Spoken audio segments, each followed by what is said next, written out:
A modern city with traditional Southern values. I underestimated how far he was going to go. What he was willing to do. Visit the historic French Ward and enjoy local cuisine at one of our 5-star restaurants. Killing them wasn't enough. Lincoln Clay was using them to send a message. Or spend the afternoon in the bayou and take in its natural splendor. Sal Marcano had no idea what he was going to unleash. New Bordeaux. Safe, family-oriented fun. Make it your next vacation destination. This city survived the War of 1812, the Civil War, and God knows how many hurricanes. But when Lincoln Clay went after the mob, he inflicted more damage than all the wars and hurricanes combined. Hey everyone, I'm Hayden Blackman, creative director and studio head at Hangar 13, and I wanted to thank you for coming out to see our Gamescom presentation of Mafia 3, an open-world crime drama set in New Bordeaux, our version of New Orleans, in 1968, one of the most tumultuous years in American history. In Mafia 3, you'll play as Lincoln Clay, an orphan and Vietnam vet who falls in with New Bordeaux's black mob. When the black mob is betrayed and slaughtered by the Italian mob, led by a guy named Sal Marcano, Lincoln becomes fixated on revenge. As Lincoln, you'll wage a brutal war against the Italians, disrupting the balance of power in New Bordeaux's underworld. Today we're going to jump straight into the middle of Lincoln's war with the mob and his attempts to build and maintain his new criminal family. We're going to start in the bayou and head for the French Ward. What would I give for just a few moments? What would I give just to have you near? Tell me you will try to slip away somehow. Oh, I need you, darling. I want to see you right now. Can you slip In Mafia away? 3, we treat New Bordeaux as a main character. We've not only worked hard to capture a unique time and place, but also to ensure that everything the player does in the open world propels Lincoln forward in the narrative. We've also given the city its own diverse criminal ecologies, which play a huge role in Lincoln's quest to tear down the mob. How sweet it is. Let's take a look at just a few of the varied districts in New Bordeaux and what lurks beneath the surface and in the back alleys of the city. Our reimagined version of New Orleans is made up of 10 districts, each with its own distinct flavor. We have the scenic and mysterious bayou, which is ripe for exploration.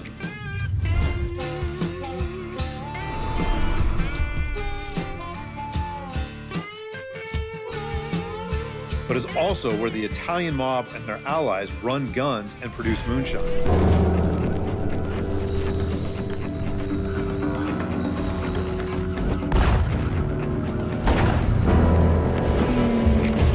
To the west of the city is vibrant Delray Hollow, which is home to Lincoln and his surrogate family before they are betrayed by the Italian mob.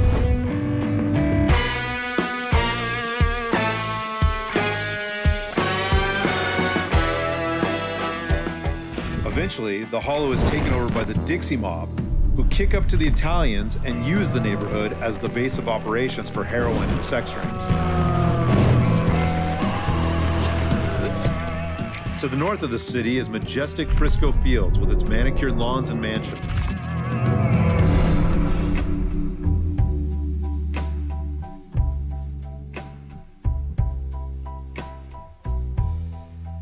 This is also where the Marcano family is partnered with the racist Southern Union and cooks PCP at the local university.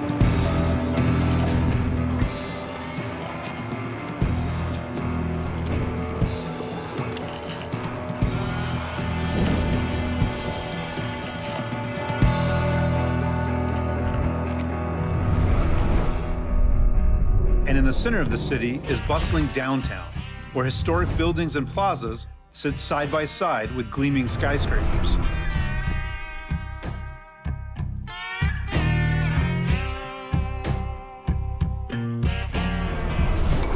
But But this is also where the mob's bookkeeper, Tony DeRazio, blackmails local politicians and scams the city through sham construction sites.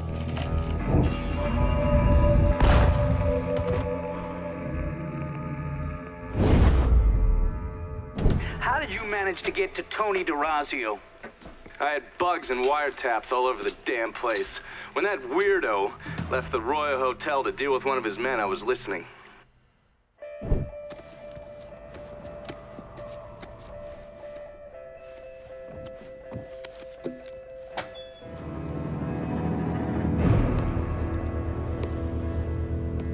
Tony, I didn't know you was coming. I'm just packing away your latest shipment. How long you been running this business, Joe? I don't know, 5, 6 years?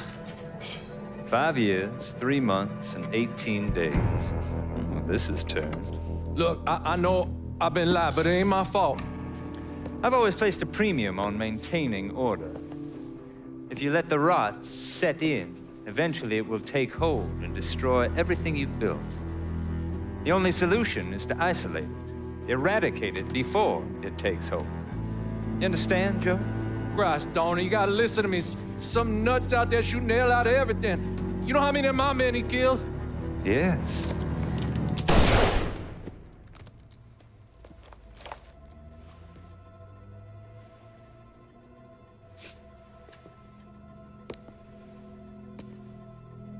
Dominic, is it?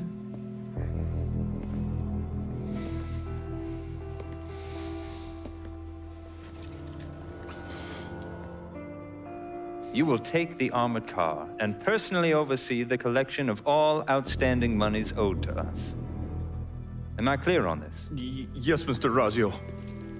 Once you have collected what is due, deliver it directly to me at the hotel. The code to the elevator is 0451.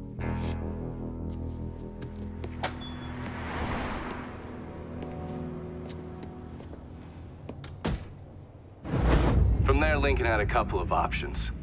He could use the elevator code and go into the lobby, which meant shooting the hell out of the place.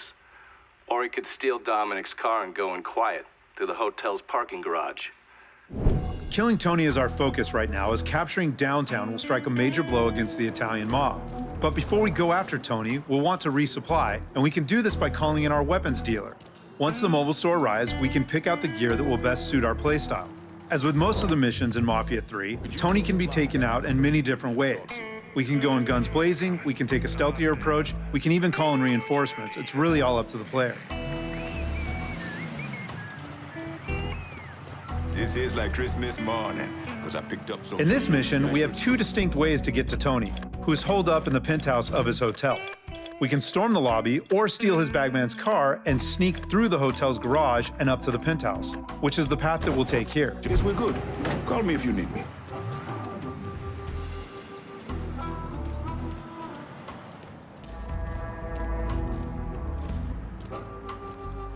What's taking so long? I give it a month. Give it a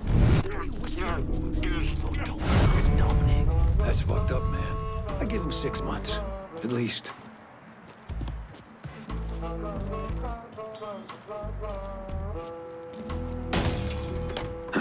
Be some manners in them.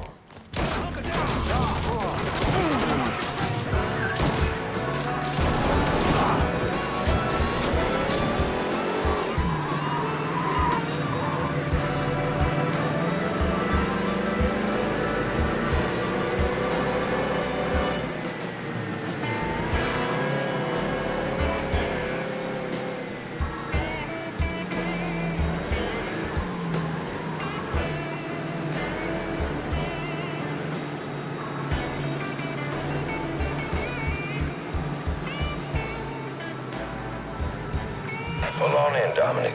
Park anywhere.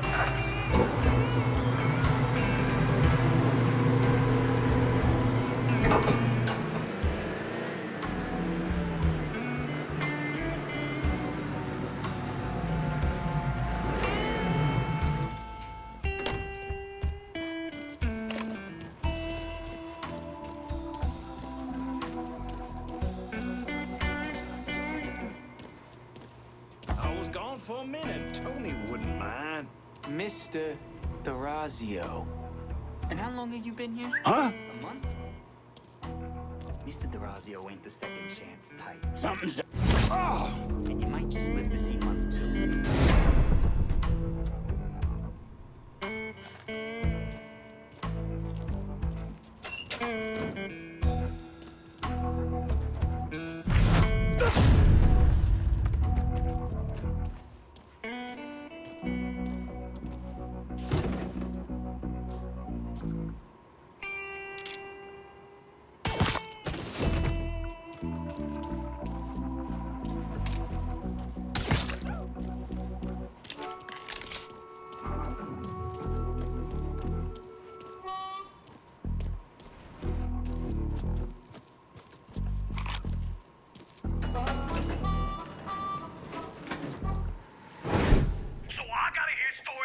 Some bitch running all over the goddamn place, smashing our shit to pieces.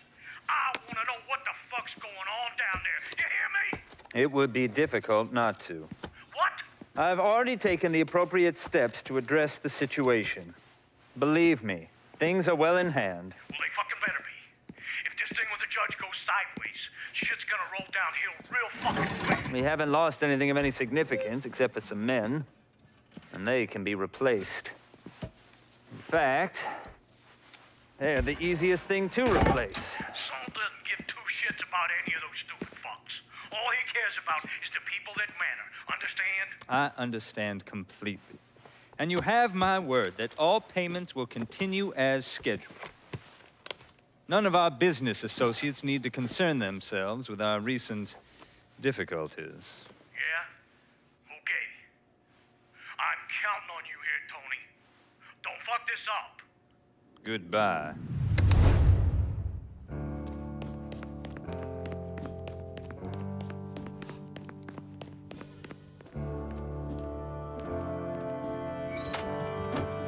You should clear on out of here.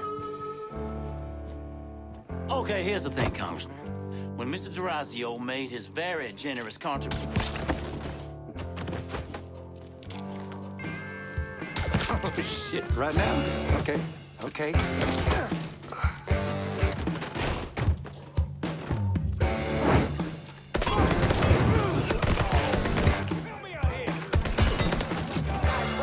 Gonna bail you.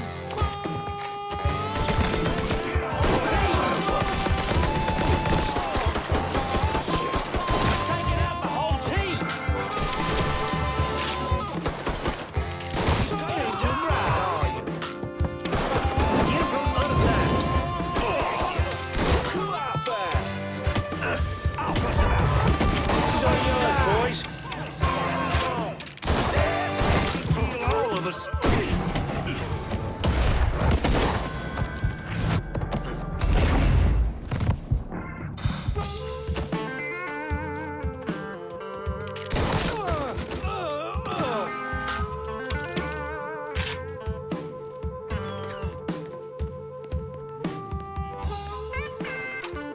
Ain't no way you're getting past here, boy.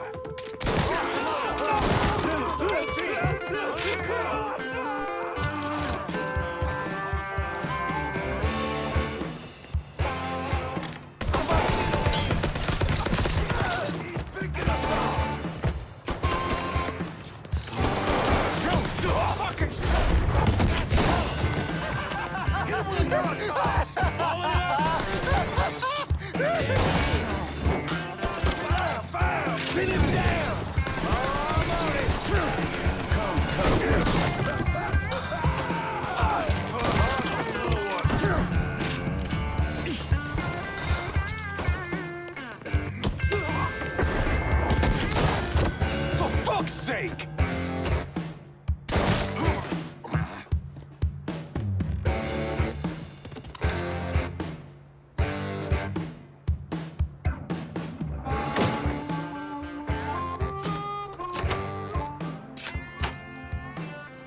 You certainly are audacious, aren't you?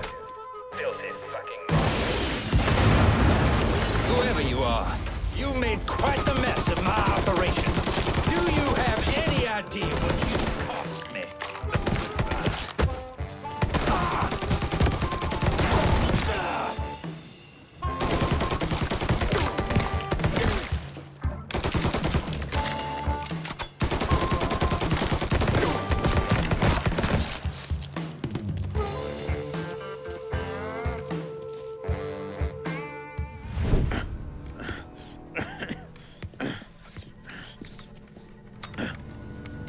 You really think you know how all this is gonna play out, don't you? Idiot! Go ahead. Kill me. I'll be replaced tomorrow. No one will even notice. You're wrong. Everyone will notice.